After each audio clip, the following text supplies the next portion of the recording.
Day 4 begins. After yesterday's neon nights and crowded crossings, our day 4 in Tokyo slowed the rhythm. Today, we step into the city's historic heart and walk the ancient Imperial Palace grounds, explore modern Japanese art, and wander neighborhoods where tradition and daily life quietly intersect.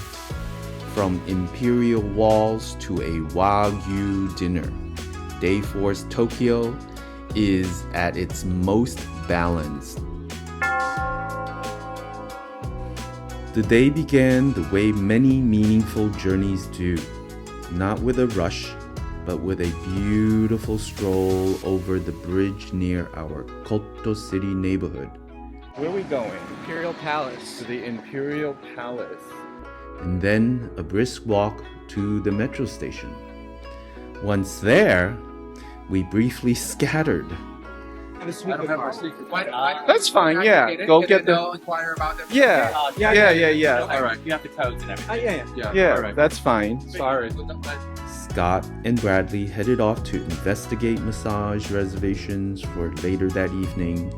John and Mike doubled back to the Airbnb, realizing something important had been left behind. And Sam and Bob stayed at the station trading stories that only friends of many years can tell. The kind that start with a laughter and end with even more laughter.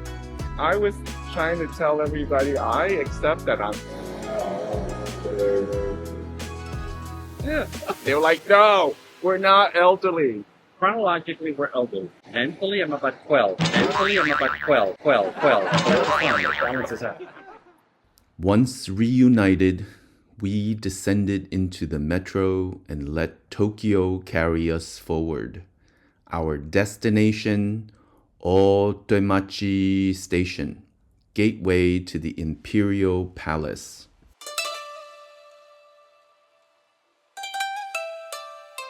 Emerging from Ōtemachi Station, it was just a short walk to the palace grounds. Steel and glass softened into sky, water, trees, and stone. Before us, the outer grounds of the Imperial Palace unfolded with an elegance that felt intentional, yet restrained and deeply Japanese. The paths led us past wide lawns and meticulously manicured evergreens, shaped not for spectacle, but for harmony. Pines pruned over decades, sometimes centuries, leaned with quiet dignity. These grounds once formed the defensive layers of Edo Castle, home to the Tokugawa shoguns beginning in the early 1600s. After the Meiji Restoration in 1868, the site transformed from military stronghold to imperial residence, marking Japan's shift from feudal rule to a modern nation. Here we are at the main gate and the Nijubashi Bridge of the castle, of the palace, The Imperial Palace. When we approached the palace's most iconic view, the Nijubashi Bridge, spanning the palace moat and leading to the main gate. The name means double bridge, a reference to the original wooden structure that once appeared doubled in the water's reflection. Today, the stone and iron bridge stands majestic with the quiet moat below. Beyond them, the inner palace remains closed to the public, a reminder that some spaces are meant to be respected from a distance. Standing there together, we lingered longer than expected, 6 friends, quietly taking it all in. No rush, no agenda, just presence. We're looking at the ceremonial entrance to the Imperial Palace right behind me.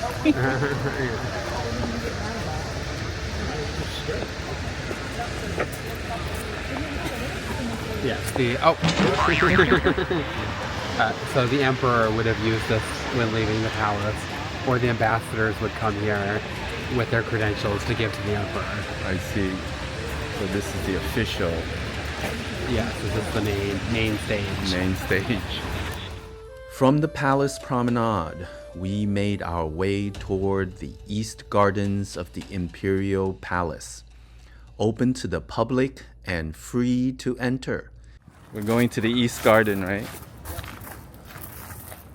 Nothing is missed. These gardens feel like a gift quietly offered, an invitation to step inside layers of history without ceremony or cost.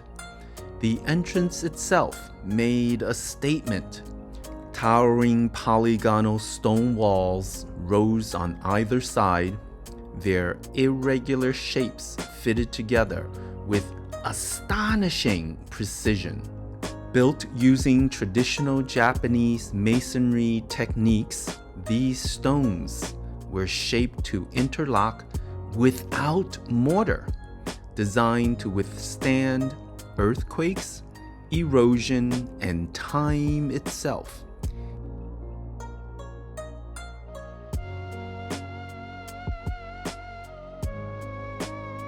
Beyond the walls, we encountered the Hyakunin Bansho guardhouse. This long wooden structure once housed 100 elite samurai guards tasked with protecting the inner castle. Today, the guardhouse stands empty, no armor, no swords, no commands. Yet, the weight of vigilance still lingers, as if the walls remember what they were built to protect. As we moved deeper into the gardens, the mood shifted again. An orchard appeared dotted with persimmon trees, heavy with fruit, their bright orange skins glowing against autumn leaves. Persimmons have long symbolized longevity and good fortune in Japan, often associated with patience and the rewards of waiting for the right season to yield delicious fruits. A live musical performance was about to begin on the great lawn. We paused a bit, tempted to stay. Instead, we took a few selfies and listened to the grumbling rhythm of our stomach. It was time to search for something warm, something comforting, something very Japanese. Leaving the East Gardens behind, we headed toward the National Museum of Modern Art, letting our curiosity and hunger guide us. Like many good discoveries in Tokyo, lunch revealed itself without fanfare. This is like a food court. There are a lot of restaurants downstairs. We just have to pick one that can accommodate us. Okay. There are- Restaurants there- or yeah, they're they're just food? restaurants. Okay, let's do that. Tucked into the lower level of an unassuming office building was a bustling food court, alive with choices. Stalls offering everything from curry to tempura, ramen to rice bowls. One place pulled us in immediately, an authentic Hokkaido soba noodle restaurant. Hokkaido, Japan's northernmost main island, is known for its wide open landscapes, cold winters, and clean air. It's one of the country's premier regions for buckwheat cultivation, thanks to its cooler climate and volcanic soil, conditions ideal for producing deeply flavorful soba. The restaurant itself felt like a small sanctuary amid the city. Soft lighting, pale wood, and glowing paper lanterns created a gentle, zen-like atmosphere that invited us to slow down. We all ordered the lunch specials. Some chose cold soba, served dry with a dipping sauce that highlights the nutty depth of the noodles. Others opted for hot soba in broth, comforting and restorative. Bowls arrived and we dove in. For a while, there was only eating, sipping, and the shared understanding that this was exactly right. Recharged and content. Yummy, yummy. Yummy, yummy. Chicken tempura with 2 pieces of veggie. Oh, Soba I think hot. they're out. They took the special off. They're out. They're out. We ate the last 3. You ate the last 3. Thank God. So Done. Bradley took off to find bathroom? a possible vendor for sweets, like soft serve or Upstairs. He's gonna let us upstairs. I think these are more restaurants down here. We went down all the way down. You did, These are all okay. restaurants. So you're thinking upstairs. Upstairs. Okay. We gathered ourselves once more. Just steps away, modern Japan awaits us inside museum walls. A different kind of reflection, shaped not by emperors, but by artists. After lunch, we walked just a few minutes to the National Museum of Modern Art, Tokyo, known as MOMAT.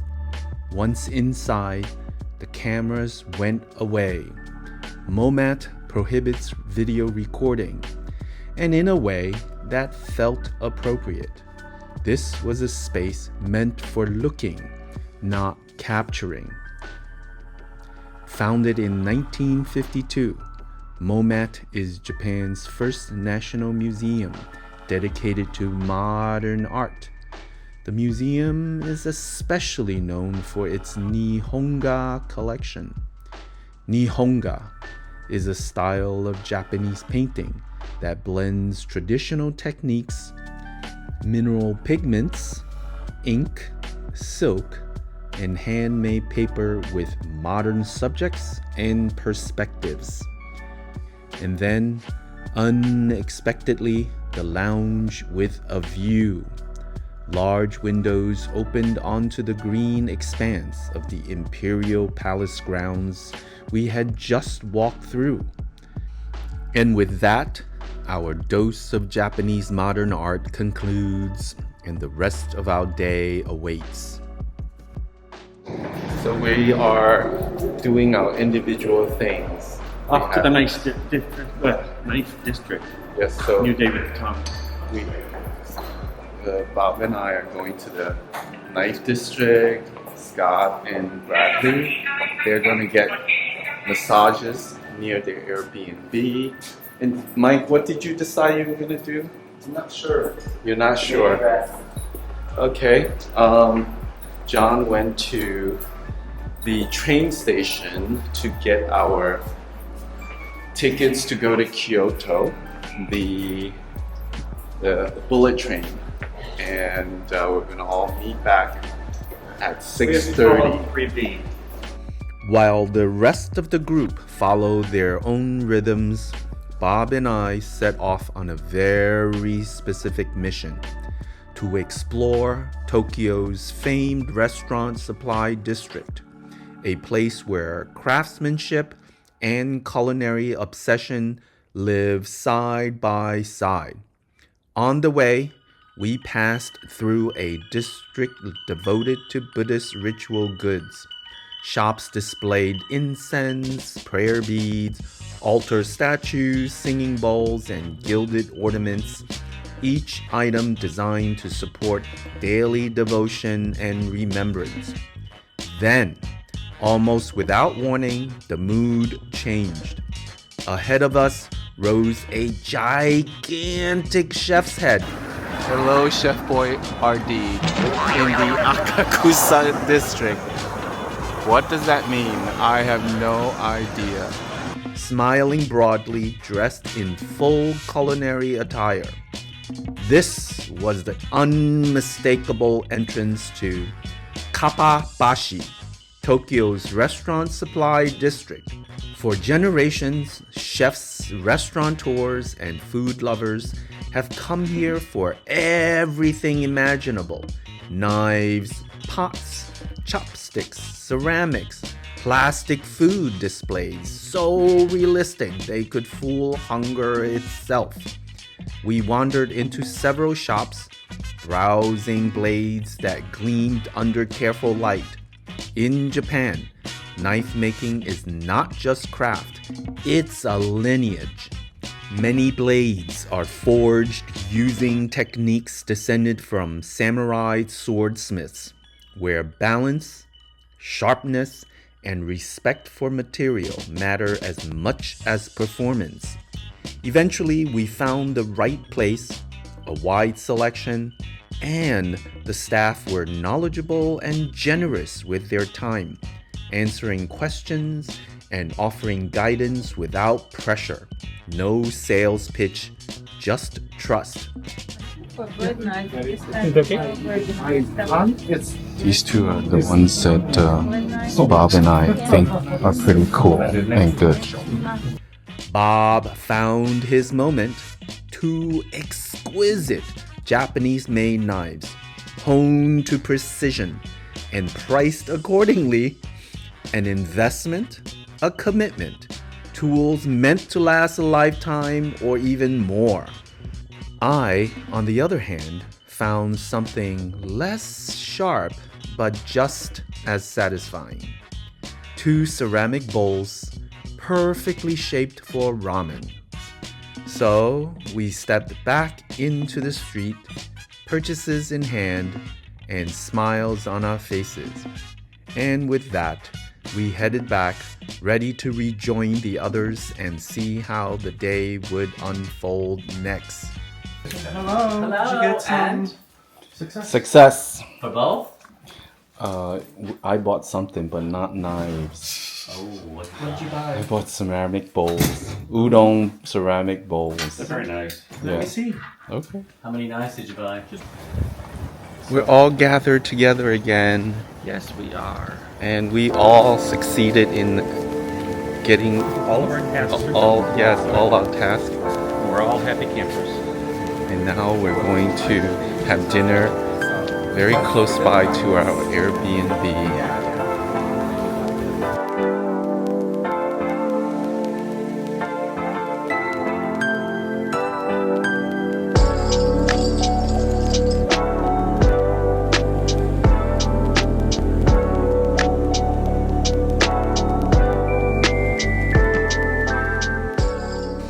By late afternoon, the paths we had taken apart curved gently back together.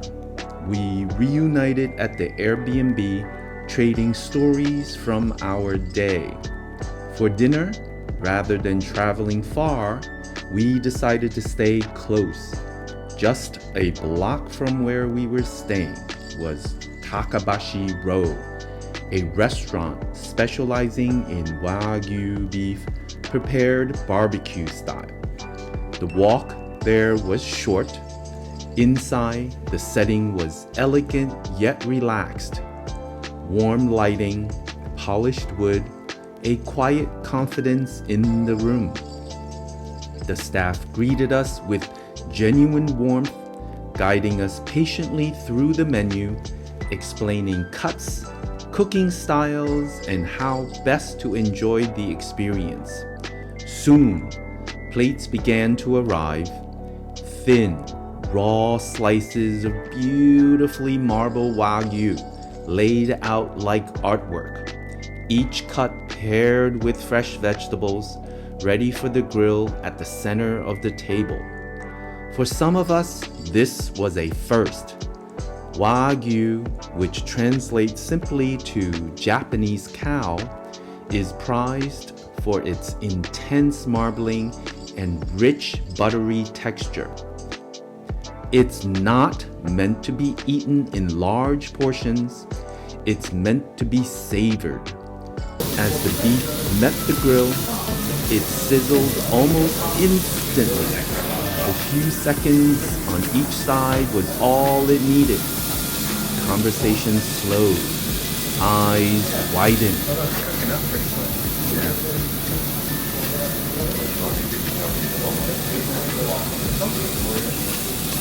First bites for some were followed by and nods of approval. For others, it was more like a only in Japan experience. This dinner was yet another celebration of our friendship that made this experience happen. As we stepped out into the night, something unexpected happened. Arigatou gozaimashita. The staff followed us to the door. He stood outside the restaurant and bowed deeply several times as we left, holding the moment until we were fully on our way. In Japan, this gesture is more than politeness. It's an expression of gratitude, respect, and care for the guest's journey beyond the door. We were moved in a way we hadn't anticipated and bowed back in return. And with full hearts and grateful bellies, we stepped back into the night, carrying with us yet another unforgettable memory we've made during our epic Japan journey. In our next episode, the rhythm shifts again.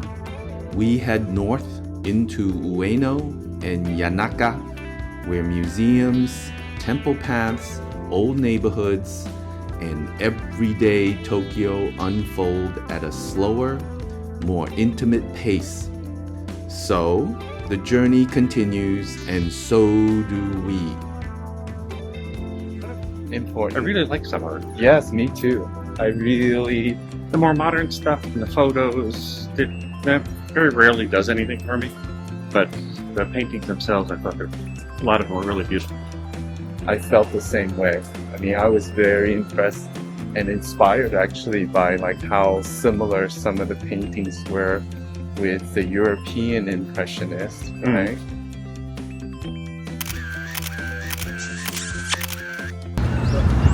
Look at the tree.